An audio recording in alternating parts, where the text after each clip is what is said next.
Glória a Deus!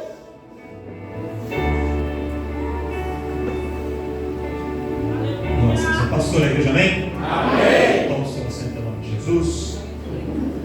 Glória a Deus. E abra comigo sua Bíblia no livro do juiz profeta Daniel, no capítulo de número 3. Livro do profeta Daniel, juiz Daniel, capítulo de número 3. Nós vamos ler a partir do versículo de número 16 até o versículo de número 26. Daniel, capítulo de número 3. Quem encontrou, dá uma glória a Deus aí.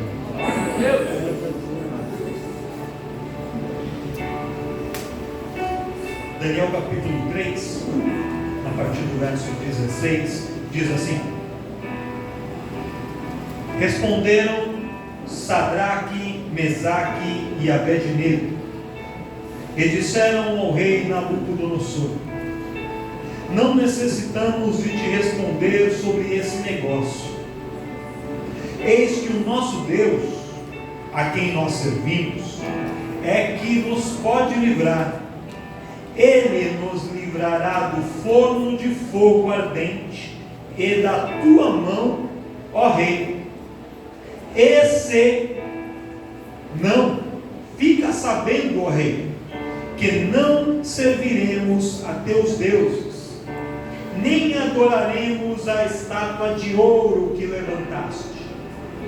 Então Nabucodonosor se encheu de furor e se mudou o aspecto do seu semblante contra Sadraque, Mesaque e Abednego.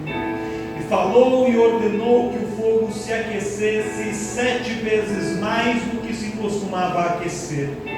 E ordenou aos homens mais fortes que estavam no seu exército que atassem a Sadraque, Mesaque e Abednego para os lançarem no forno de fogo ardente. Então aqueles homens foram atados com as suas capas e os seus calções e os seus chapéus e as suas vestes, e foram lançados dentro do forno de fogo ardente. E porque a palavra do rei apertava e o forno estava sobremaneira quente, a chama do fogo matou aqueles homens que levantaram a Sadraque, Mesaque e Abednego. E estes 3 homens, Sadraque, Mesaque e Abednego, caíram atados dentro do forno de fogo ardente. Então o rei Nabucodonosor se espantou e se levantou depressa, falou e disse aos seus capitães: Não lançamos nós 3 homens atados dentro do fogo? Responderam e disseram ao rei: É verdade, ó rei. E respondeu e disse: Eu, porém, vejo 4 homens soltos que andam passeando dentro do fogo, e nada há de lesão deles, e o aspecto do quarto é semelhante ao filho dos deuses. Então se chegou Nabucodonosor à porta do forno de fogo ardente e falou e disse: Sadraque, Mesaque e Abednego, servos do Deus Altíssimo, saí e vinde. E então Sadraque, Mesaque e Abednego saíram do meio do fogo. E você diz amém. Solta suas mãos e dá uma salva de palmas ao 4 homens que andam no meio do fogo.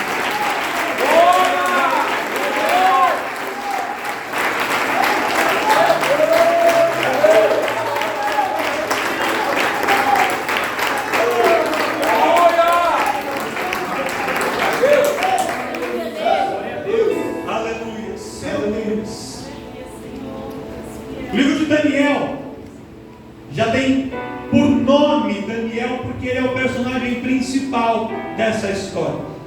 Mas no meio de uma história em que Daniel é o personagem mais conhecido, Deus levanta outras pessoas para também viverem experiências sobrenaturais.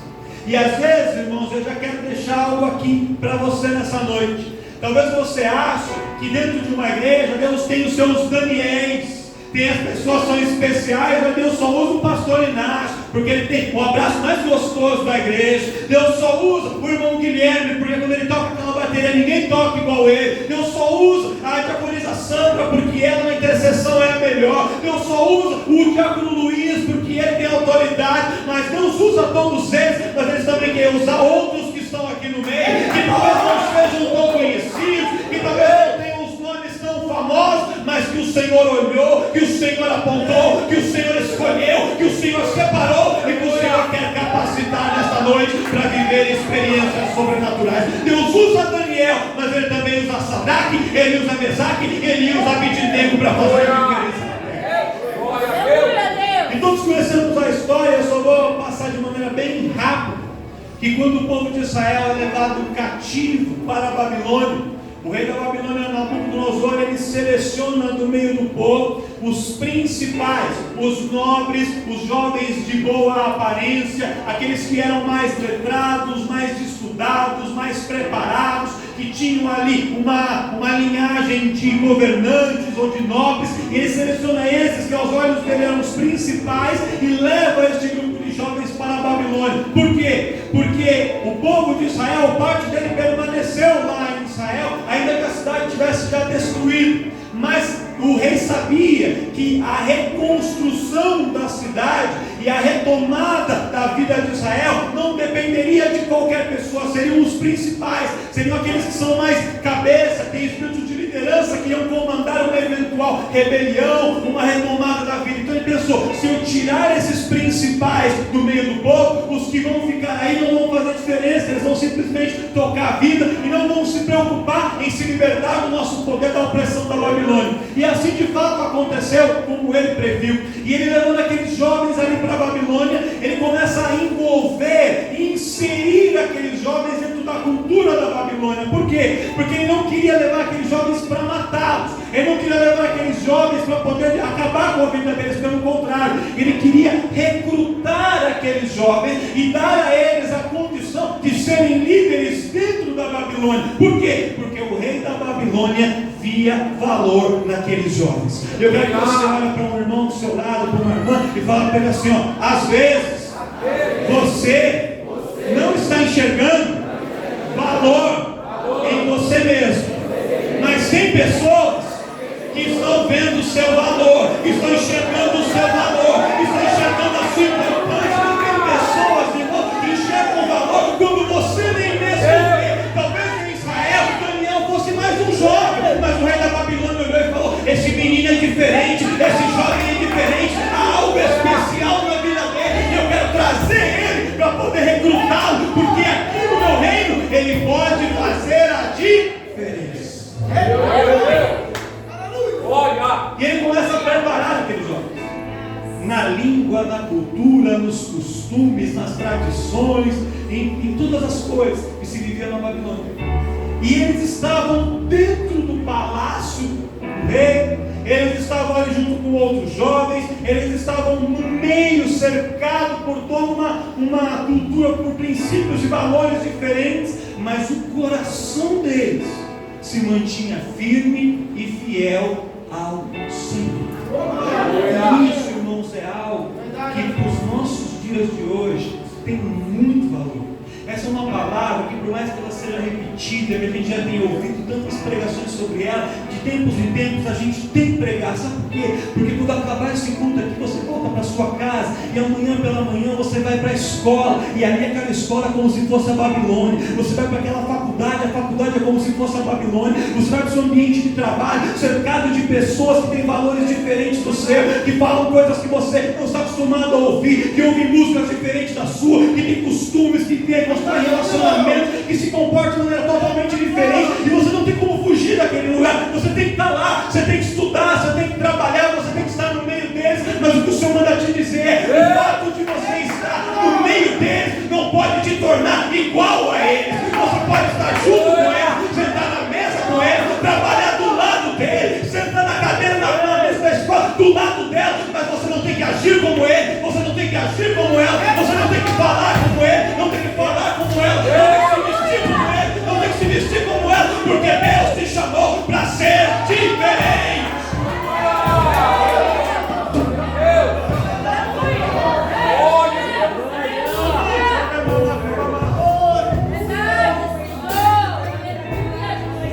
E a comida era servida, os manjares do rei. E eles faziam um propósito, que eles não se contaminariam com o manjar do rei.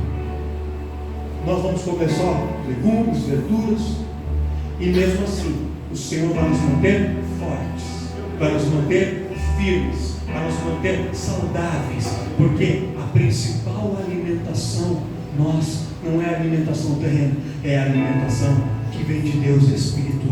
E o Senhor vai nos nutrir de força, de vigor, de energia, e nós vamos permanecer firmes. E assim foi. E aqueles jovens começam a viver uma vida dentro da Babilônia, estão cercados pelas pessoas da Babilônia, mas sendo diferente, tendo um comportamento diferente. Esse é o capítulo 1 da história.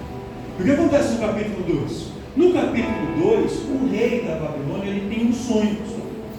E ele tem um sonho, e quando ele acorda, ele esquece o sonho. Ele lembra que ele sonhou alguma coisa, mas ele não lembrou o que ele sonhou. Quem já acordou e falou assim, eu tive um sonho, mas não lembro o sonho que teve? Eu acontece comigo direto. Eu sei que eu sonhei alguma coisa, mas não lembro o que. E ele ficou. Só que aquele sonho começou a incomodá-lo. E ele chama ali os magos, os astrólogos e os feiticeiros da Babilônia e fala assim: eu quero que vocês me revelem o sonho que eu tive. E se vocês não revelarem o sonho que eu tive, porque eu estou perturbado por esse sonho, porque eu estou ficando angustiado por causa desse sonho, eu vou mandar matar todo mundo aqui, porque ou vocês são feiticeiros de verdade ou não são nada. E ali, Daniel e os seus amigos estavam nesse grupo dos líderes religiosos. Eles eram considerados na visão da Babilônia como se fossem magos, astrólogos, feiticeiros, interpretadores de sonhos, esse tipo de coisa. Então a ordem do rei de que se não fosse contado o sonho e dado a ele a revelação do significado, também atingiria Daniel e os seus amigos, e todos eles poderiam ser mortos. O que Daniel faz? Daniel entra na presença de Deus e ele vai orar. E quando Daniel busca a presença de Deus, Deus mostra, revela para Daniel o sonho que o rei teve no seu quarto. E Daniel então manda chamar ele da guarda e fala assim: me coloca na presença do rei, porque aquilo que o rei sonhou, o Senhor me revelou. E não só me revelou qual foi o sonho, mas me revelou o significado, e Deus vai agir no meio dessa situação. E ali levam Daniel na presença do rei, e Daniel fala assim: rei, o sonho que você teve foi o seguinte: você via uma estátua muito grande, e essa estátua ela tinha a cabeça de ouro, os ombros e os braços de prata, o peito e o abdômen aqui de bronze, e as pernas eram ali de outro metal inferior de ferro, e os pés eram de barro. E essa estátua muito grande estava ali de pé, e descia uma grande pedra, como de uma encosta de uma montanha, e essa pedra que vinha de cima atingia a estátua, e a estátua era esmigalhada, e ela virava pó, um pó fino como uma farinha, ela era totalmente destruída. E a interpretação do sonho é o seguinte, rei: a cabeça de ouro, são os reis da Babilônia que vieram antes de você, os reinos anteriores, no esplendor da sua glória. A prata, os braços e ombros de prata representam o seu reino, e abaixo o ferro, o bronze e o barro representam os reinos que vão vir depois de você. Mas mesmo os reinos que vieram antes com toda a glória, o reino atual que está e os reinos que ainda hão de vir, todos eles serão subjugados, porque a pedra que vem do alto vai destruir, vai colocar por terra. A pedra de esquina, rejeitada pelos edificadores, vai quebrar e vai destruir o poder do adversário. Aquele que acha que é grande, aquele que acha que pode, aquele que acha que faz, aquele que acha que ele será esmigalhado, destruído e feito pó pela pedra que desceu do céu e que faz a obra de Deus se tornar real.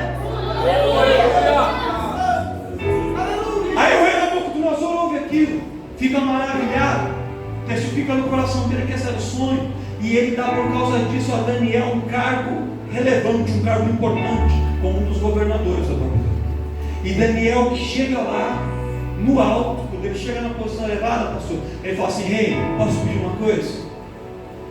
Eu sei que aqui na Babilônia Deus tem me usado para fazer a diferença, mas não é só eu. Tem outras pessoas que estão comigo e que têm caminhado comigo e que têm me ajudado muito nesse dia a dia. E quando eu estava lá embaixo, rei, que eu cheguei aqui como escravo, que eu falei que ia fazer um jejum, muitos do quiseram entrar no jejum comigo, mas teve 3 amigos que entraram no propósito de jejum comigo. Quando eu falei que a gente ia ter que passar uma prova, uma luta difícil aqui, muitos viraram as costas e seguiram outros caminhos, mas teve 3 amigos que compraram a ideia, que entraram comigo, que vestiram a camisa e estavam comigo. Então, se eles estavam comigo por baixo, agora que eu estou por cima, rei, eu queria trazer esses amigos também. Posso colocar eles aqui em cargos importantes dentro da Babilônia? E o rei falou assim como você deseja, assim será, Daniel. E aqui Deus tem uma palavra para mim e para você. Eu quero que você vira para o irmão da sua direita, da sua esquerda, e fala para ele assim: Deus vai te colocar em altas posições. E quando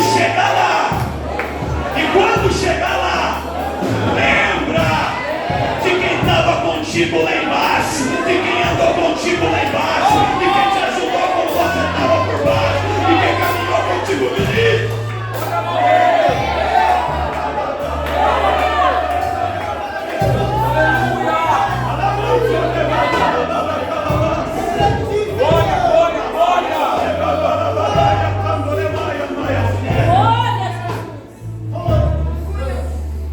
Sadraque, Mesaque e Abednego ocupam posições importantes dentro do reino, e Daniel também. E este é o capítulo 2. E aí chegamos ao capítulo 3. Quando chegou no capítulo 3, aquele rei que ouviu falar do sonho, e ele foi dito que o reino dele era o reino de prata, mas ele não queria ser de prata, ele queria ser de ouro. E ele não queria ser uma parte da estátua, ele queria ser a estátua inteira. Então o que ele faz? Ele manda construir uma estátua, aproximadamente 27 metros de altura, por 6 metros de largura. Não era, irmãos, para você conseguir entender, não era uma reprodução exata de uma pessoa. A estátua era como se fosse um totem, uma pilastra. E no alto havia ali uma cabeça, talvez um braço e um pescoço. Era como se fosse uma pilastra de ouro, com uma cabeça e uns braços, representando a imagem, a figura do rei Nabucodonosor. Estátua gigantesca, Senhor. E quando a estátua fica pronta, ele marca uma festa de inauguração. E manda chamar todos os líderes de província, distantes de todos os lugares, e manda trazer todos ali, para que todos os presentes pudessem reverenciar, se prostrar e adorar a estátua que representava a imagem do próprio rei Nabucodonosor. Aí chegamos no texto que nós lemos. Quando ele coloca aquela estátua, intercessor aqui dentro, ali de pé, ele fala assim: manda dizer que os músicos da orquestra da Babilônia vão tocar. E quando tocar o teclado, a bateria, o contrabaixo, a guitarra, a percussão e todos os instrumentos, quando começar a tocar, nesse momento, é para todas as pessoas, todos, se prostrarem diante da estátua que representa a mim e prestarem culto de adoração, porque a partir desse momento não há outro Deus além de mim. Eu serei a representação de Deus, sou eu que mando, sou eu que faço e sou eu quem determina o que acontece aqui. E quando ele dá essa ordem, algumas pessoas perguntaram: rei, mas talvez alguma outra pessoa não queira fazer, tem alguns que podem não querer se prostrar. E o rei falou assim: então manda dizer que se alguém não se prostrar, se alguém recusar, será lançado na fornalha de fogo ardente. Entenda isso, irmãos. O rei dá uma ordem e já estabelece a punição para quem descumprisse aquela ordem. Quem descumprisse a ordem do rei já saberia que estava com uma sentença, um castigo já determinado. Junta todo mundo. Sadraque, Mesaque e Abednego ficaram no cantinho ali, vendo todo aquele movimento, aquela burbuga de gente. E aí começa a tocar. E vem a ordem para todos se abaixar. Naquele momento todo mundo se prostra. Quando todos se prostram, Sadraque, Mesaque e Abednego permanecem. Quando todos se prostram, Sadraque, Mesaque e Abednego permanecem. Sabe o interessante, pastor Inácio? É que o rei Nabucodonosor não viu. O rei Nabucodonosor não percebeu que eles tinham ficado de pé. Mas alguns homens caldeus, por inveja, perceberam que eles não tinham se prostrado e vão até o rei para denunciá-los. Posso falar uma coisa? Você está sendo observado por muita gente. Você está sendo observado aonde quer que você vai. Todas as suas atitudes, tem alguém anotando, tem alguém relatando, tem alguém tomando nota para poder tentar usar isso contra você. Mas eu quero te dizer outra coisa: se aqui na terra tem alguém anotando os seus erros, lá no céu tem alguém anotando os seus acertos. Se aqui na terra tem alguém anotando as vezes que você falha, tem alguém aqui no céu anotando as vezes que você ora, as vezes que você vê no culto, as vezes que você adora, as vezes que você está de pé, porque o mundo quer te fazer se prostrar, mas o Senhor anota as vezes que você permanece de pé e que você se recusa a se prostrar. O Senhor está anotando a sua vida.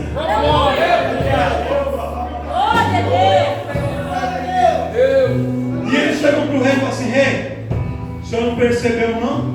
Tem 3 homens ali, judeus, hebreus, Sadraque, Mesaque e Abednego. Todo mundo se prostrou, mas eles permaneceram de pé.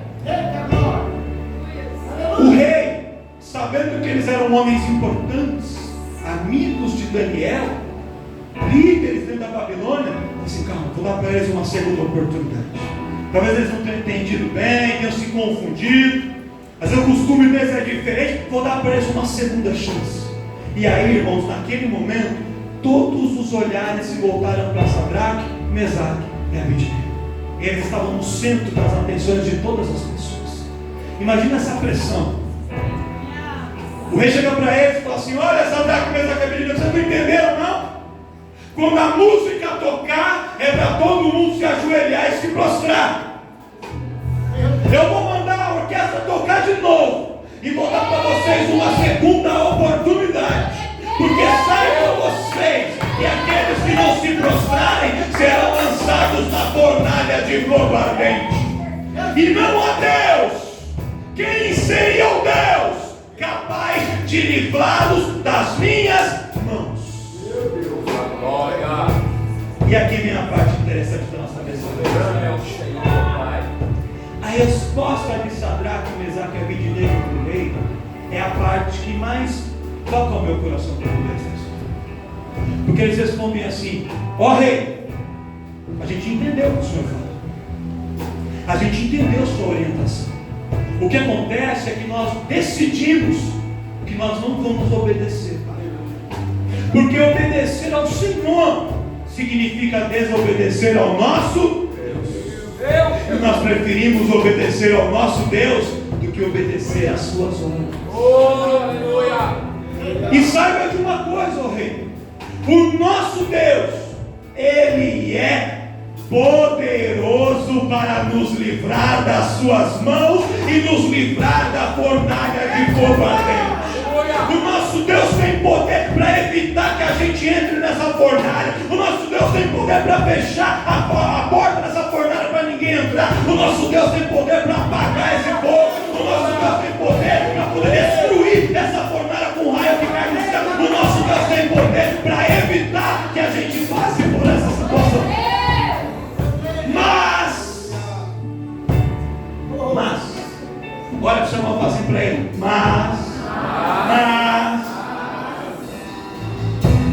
aí é que vem.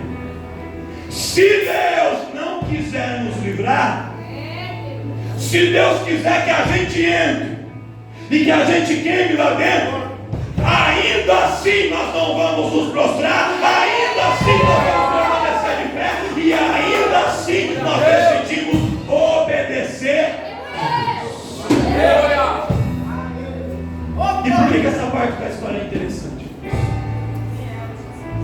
Porque imagina que você estivesse escrevendo o roteiro dessa história, e você estivesse escrevendo o roteiro para você mesmo.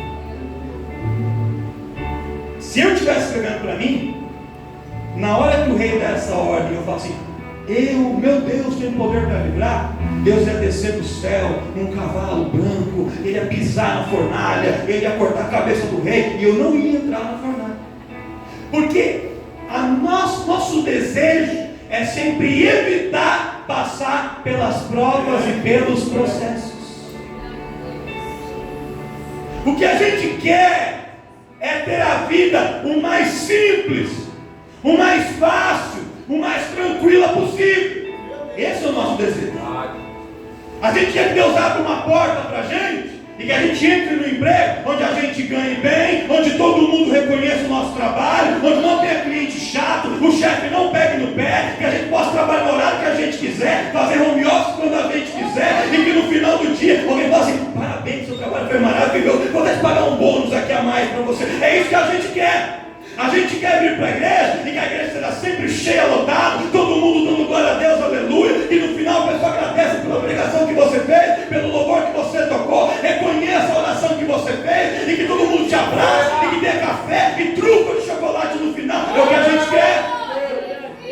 A gente quer que o nosso casamento seja perfeito, que a outra pessoa esteja sempre sorrindo, feliz, alegre, perguntando se a gente está bem, para nos servir, para poder cuidar da gente quando a gente precisa, nos ouvir quando a gente quer, e que ela não tenha problemas para compartilhar, porque é muito chato quando tem problema dos outros. A gente quer uma vida tranquila e de facilidade. Quem não quer? Quem não quer? Eu quero, todo mundo quer. Mas esse não é o roteiro que Deus escreve. Aleluia, Deus. E o problema é que quando a gente se depara com a situação em que a história não segue o rumo que a gente imagina, a nossa primeira reação é uma reação de frustração. É uma reação de decepção. E geralmente acompanhada de murmuração. É verdade. Olha para o seu irmão e fala assim: você não murmura não, né, irmão? Não reclama não, né? Meu Deus.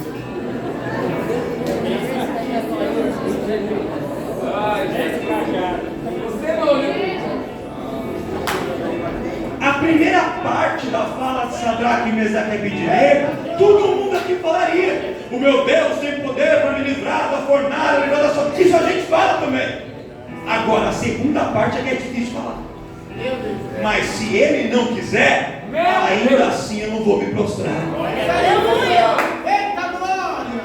Essa é a frase que Deus quer colocar no nosso vocabulário, no roteiro da nossa história a partir de hoje. E se ele não fizer aquilo que a gente quer, do jeito que a gente quer, na hora que a gente continua de pé, ou a gente vai começar a dar uma encurvadinha? É Deus. E se ele não responder às orações que a gente está fazendo, do jeito que a gente quer, porque a gente ora determinando como quer que ele faça. Só que o script de Deus é de... Aleluia. Verdade, Senhor. E essa é a parte ruim. Só que a parte boa é que não é porque é diferente que a história que ele escreveu é pior. Muito pelo contrário, a história que ele escreveu é muito melhor. Só que nós temos que suportar o processo. Glória a Deus. Nós temos que suportar a fornalha. E nós não queremos entrar na fornalha. Verdade, Senhor. Sabia que ia acabar o glória agora? Eu usei o glória bastante no começo, mas agora vai acabar. Aleluia. Ô, glória! Ai, Deus. Mas no final talvez ele volte. Presta atenção. Daqui a pouco tem Então, glória. assim, então se vocês não vão se curvar, então chama os meus soldados mais fortes aqui. Vem aqui, Luiz Felipe, Israel e o Fábio, que até luta ajudou, MMA e todas essas coisas, né? O Enzo é até campeão já, o Enzo, né? Tá outro patamar.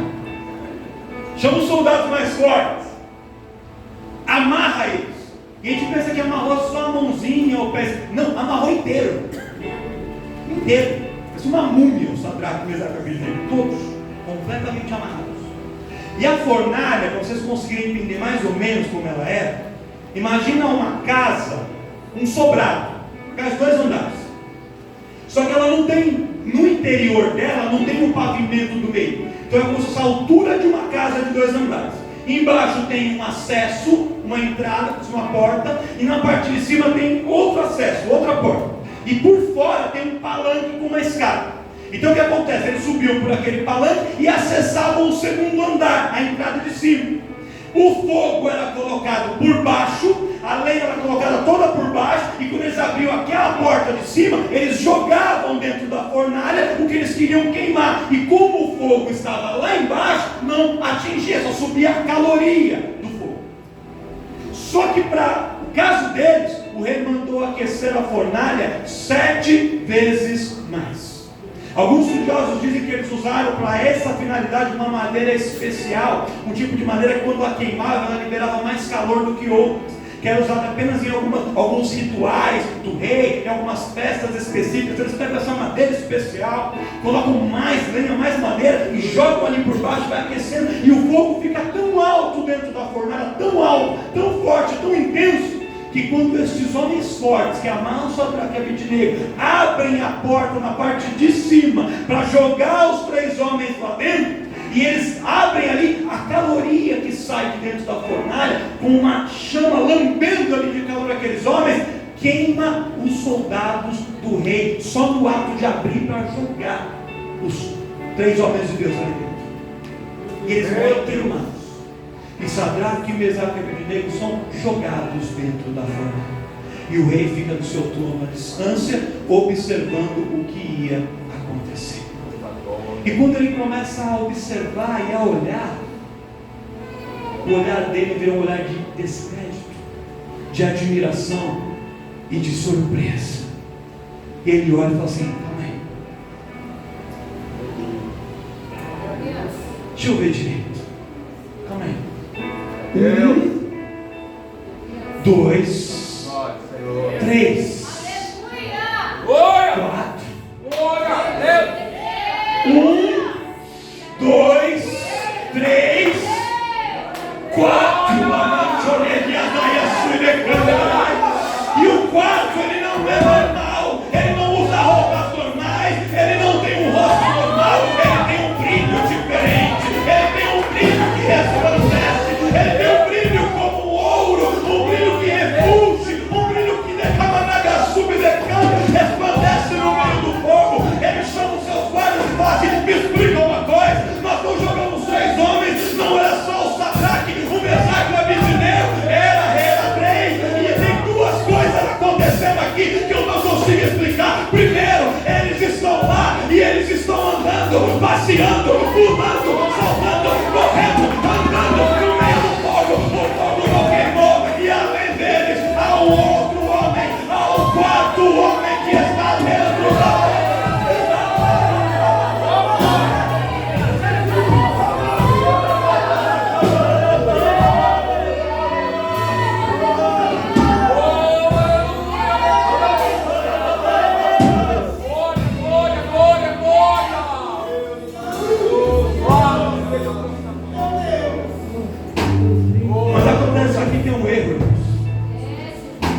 porque o rei Nabucodonosor não entendia das coisas espirituais.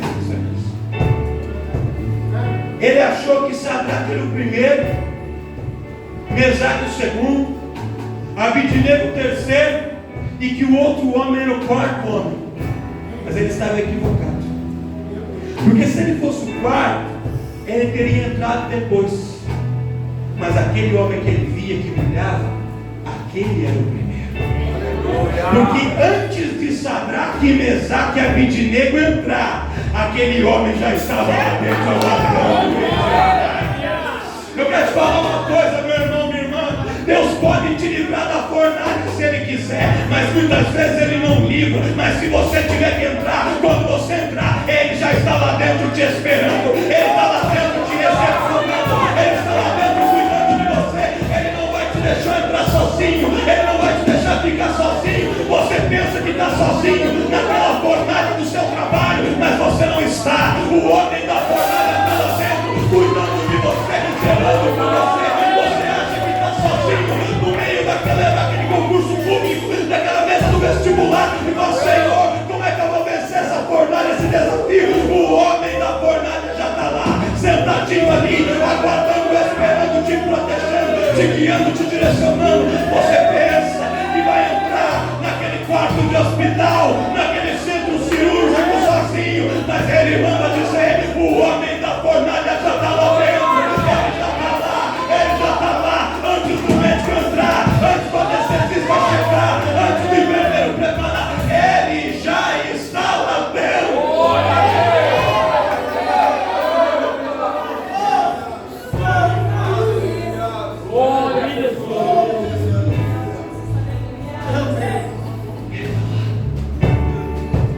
Ele já está preparando tudo. Ele podia ter te livrado da fornalha, sim ou não? Sim. Mas tem vezes que ele escolhe não nos livrar e permite a gente entrar. Mas ele já está lá dentro nos aguenta. E aí todos sabemos, eles entram completamente amarrados. Só que quando eles entram dentro do fogo, a chama da fornalha queima as cordas da Babilônia, mas não toca no chapéu, na roupa, na capa, nos calções e nos sapatos sagrados. Podem ter tentado te parar, te amarrar, te paralisar, falar: aqui você não cresce, aqui você não vai, aqui você não passa desse nível, desse patamar, e tentaram te amarrar, te prender. Tem vezes que a gente se sente preso em algumas situações e você não entende, mas Deus fala assim: a fornalha que eu vou permitir você entrar é para queimar as cordas dos amarras, é para queimar, é para colocar por terra aquilo que o inimigo tentou usar para te paralisar. A paralisia do inimigo cai por terra nesta noite, porque o Senhor está te dando livramento, e dentro desta fornalha você vai aprender a andar, a correr, a passear, para mostrar para o inimigo que você não está preso, que você não está presa, que o Senhor te deu liberdade, que o Senhor te libertou e que o Senhor te fez triunfar em Deus.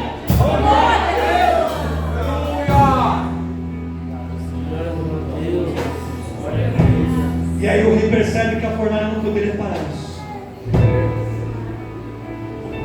E o rei então chega na porta da fornalha e fala assim: Sadraque, Mesaque e Abednego, se a fornalha que eu preparei para destruir vocês não foi capaz de destruí-los, então não faz sentido vocês continuarem. Eu achei que essa situação ia matar vocês. Eu achei que essa enfermidade ia acabar com vocês. Eu achei que esse falso testemunho que eu levantei ia fazer vocês pararem e acabar com a reputação de vocês.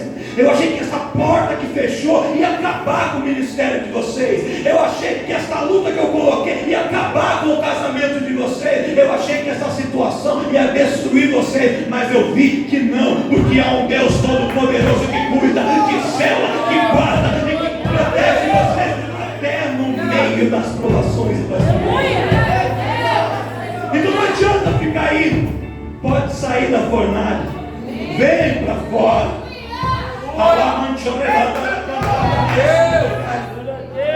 Eu quero que a banda